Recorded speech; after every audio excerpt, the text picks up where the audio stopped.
This book is called Chrysanthemum by Kevin Hankes. The day she was born was the happiest day in her parents' lives. She's perfect, said her mother. Absolutely, said her father. And she was. She was absolutely perfect. Her name must be everything she is, said her mother. Her name must be absolutely perfect, said her father. And it was. Chrysanthemum. Her parents named her Chrysanthemum. Chrysanthemum grew and grew and grew, and when she was old enough to appreciate it, Chrysanthemum loved her name. She loved the way it sounded when her mother woke her up. She loved the way it sounded when her father called her for dinner. And she loved the way it sounded when she whispered it to herself in the bathroom mirror. Chrysanthemum, chrysanthemum, chrysanthemum. Chrysanthemum loved the way her name looked when it was written with ink on an envelope. She loved the way it looked when it was written with icing on her birthday cake. And she loved the way it looked when she wrote it herself in her fat orange crayon. Chrysanthemum, chrysanthemum, chrysanthemum. Chrysanthemum thought her name was absolutely perfect, and then she started school. On the first day, Chrysanthemum wore her sunniest dress and her brightest smile. She ran all the way. Hooray, said Chrysanthemum. School! But when Mrs. Chud took roll call, everyone giggled upon hearing Chrysanthemum's name. It's so long, said Joe. It scarcely fits on her name tag, said Rita, pointing. I'm named after my grandmother, said Victoria. You're named after a flower. Chrysanthemum wilted. She did not think her name was absolutely perfect. She thought it was absolutely dreadful. The rest of the day was not much better. During nap time, Victoria raised her hand and informed Mrs. Chud that Chrysanthemum's name was spelled with 13 letters. That's exactly half as many letters as there are in the entire alphabet, Victoria explained. Thank you for sharing that with us, Victoria, said Mrs. Chud. Now put your head down. If I had a name like yours, I'd change it, Victoria said as the students lined up to go home. I wish I could, thought Chrysanthemum miserably. Welcome home, said her mother. Welcome home, said her father. School is no place for me, said Chrysanthemum. My name is too long. It scarcely fits on my name tag. And I'm named after a flower. Oh, pish, said her mother. Your name is beautiful, and precious and priceless and fascinating and winsome, said her father. It's everything you are, said her mother. Absolutely perfect, said her father. Chrysanthemum felt much better after her favorite dinner, macaroni and cheese with ketchup, and an evening filled with hugs and kisses and parcheesi. That night, Chrysanthemum dreamed that her name was Jane. It was an extremely pleasant dream. The next morning, Chrysanthemum wore her most comfortable jumper. She walked to school as slowly as she could. She dragged her feet in the dirt. Chrysanthemum, chrysanthemum, chrysanthemum, she wrote.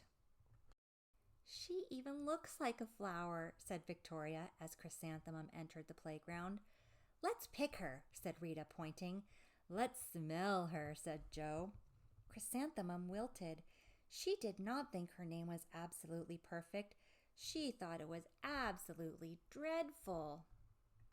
The rest of the day was not much better. During nap time, Victoria raised her hand and said, A chrysanthemum is a flower. It lives in a garden with worms and other dirty things. Thank you for sharing that with us, Victoria, said Mrs. Chud. Now put your head down. I just cannot believe your name, Victoria said as the students lined up to go home. Neither can I, thought Chrysanthemum miserably. Welcome home, said her mother. Welcome home, said her father. School is no place for me, said Chrysanthemum. They said I even look like a flower. They pretended to pick me and smell me. Oh, pish, said her mother. They are just jealous. and envious, and begrudging, and discontented, and jaundiced, said her father. Who wouldn't be jealous of a name like yours, said her mother. After all, it's absolutely perfect, said her father. Chrysanthemum felt a trifle better after her favorite dessert, chocolate cake with buttercream frosting, and another evening filled with hugs and kisses and parcheesi. That night, Chrysanthemum dreamed that she really was a chrysanthemum. She sprouted leaves and petals. Victoria picked her and plucked the leaves and petals one by one until there was nothing left but a scrawny stem. It was the worst nightmare of Chrysanthemum's life. Chrysanthemum wore her outfit with 7 pockets the next morning. She loaded the pockets with her most prized possessions and her good luck charms. Chrysanthemum took the longest route possible to school. She stopped and stared at each and every flower. "Chrysanthemum, chrysanthemum, chrysanthemum," the flowers seemed to say. That morning, the students were introduced to Mrs. Twinkle, the music teacher. Her voice was like something out of a dream, as was everything else about her. The students were speechless. They thought Mrs. Twinkle was an indescribable wonder. They went out of their way to make a nice impression. Mrs. Twinkle led the students in scales. Then she assigned roles for the class musical. Victoria was chosen as the dainty fairy queen. Rita was chosen as the spiffy butterfly princess. Jo was chosen as the all-important pixie messenger. And Chrysanthemum was chosen as a daisy.